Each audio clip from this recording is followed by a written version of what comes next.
What's up guys, welcome back to the channel. My name is Kelvin Krupiak, and today we're gonna talk about some apps that are great for managing your finances and investing.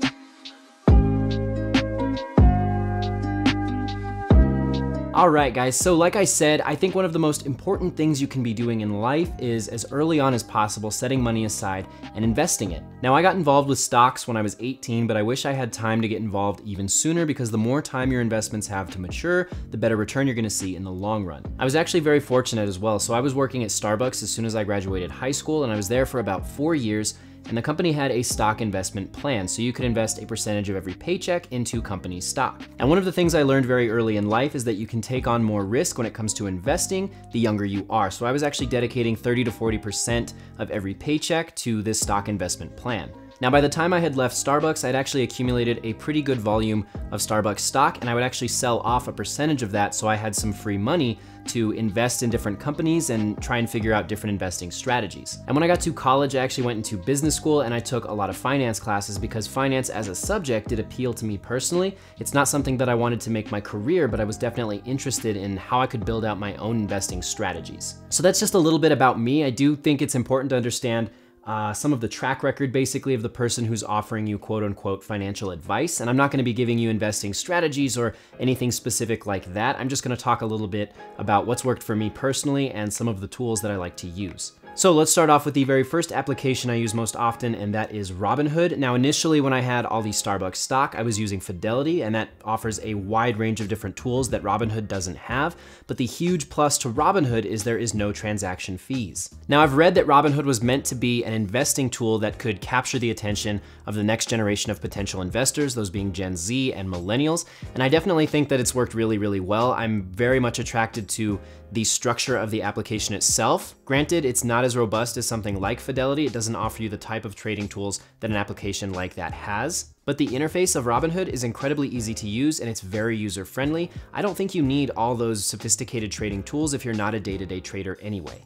Now, one of the most common questions I get when I'm talking about Robinhood with someone is, well, if they don't have any transaction fees, how do they generate money? And that's a great question. And as far as I know, there are two main outlets for the income that Robinhood can generate. Number one is from unused cash deposits from their user accounts. And number two is from venture capitalists. So they are backed by some pretty large venture capitalists. Google Ventures, for example, is among that list. And then lastly, there is technically, I guess, a third outlet. They do have some perks that you can buy when you're using the app. So like Robinhood Gold, for example, you can actually pay to use some additional features within the app. Now, as far as personal return goes, I'm seeing just under a 40% return in Robinhood throughout the entirety of the time that I've been using the app. And I promised I wouldn't be giving you guys any specific investing strategies because I don't feel comfortable doing so, but I will give you some of these staple points that have helped me see the returns that I've been able to generate, and hopefully they can help you. Staple point number one, don't invest money that you can't afford to lose. So a lot of people make the mistake of taking the entirety of their savings and just shoving it into the stock market and hoping that's going to better their life in the short term, when in reality, what I think you should be doing is taking a percentage of the income you're generating, setting it aside, and then investing that. So you're not taking and betting everything you have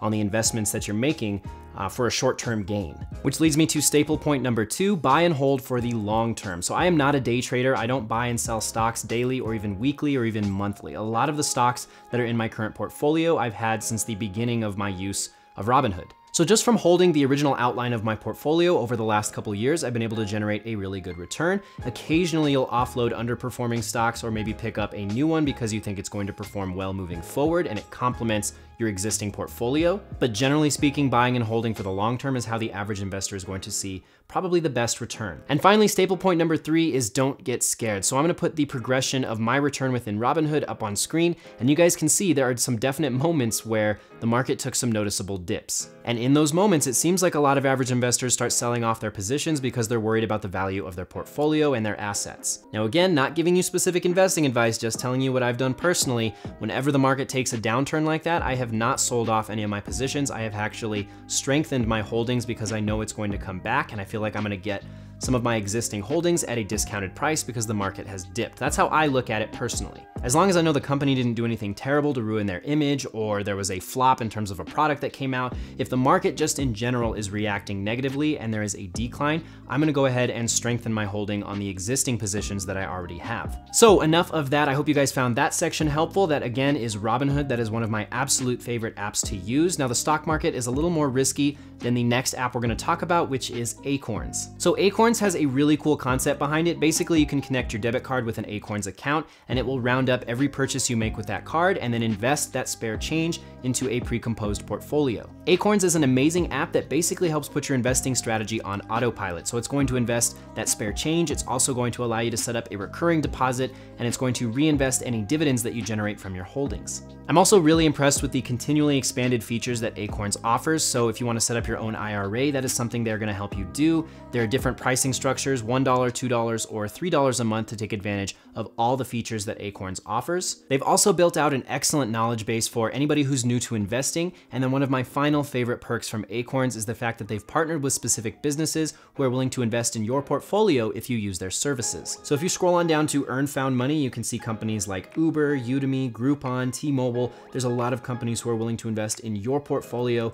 if you're using their service. And that's just a really cool perk to have. Now, as far as return goes, you can set up how aggressive you want your Acorns portfolio to be. And a lot of this is going to depend on where you're at in life. I set up my Acorns account a couple of years back and I went with the most aggressive setting that I could. And naturally that means they're going to be a little more risky with my money, but I'm personally fine with that. And whenever you select how aggressive you want your portfolio to be, Acorns will give you a projection of the return they're expecting for you based on the age that you're going to be at in the next 20 years, in the next 30 years, however long you're planning on having your money invested with Acorns. So there you have it, guys. Those are two of my absolute favorite apps when it comes to setting money aside and investing in your future. Definitely check out Robinhood, definitely check out Acorns. And if you guys wanna read any more about the specific investing strategies that I like to use, I'm gonna link to a lot of the resources that I reference pretty much every single week. Hopefully those will be helpful to you. And if you enjoyed this video and you found it helpful, please do leave a like right down below. And if you are new here, consider subscribing to the channel. And until next time, guys, thank you so much for watching and I'll talk to you soon. Bye.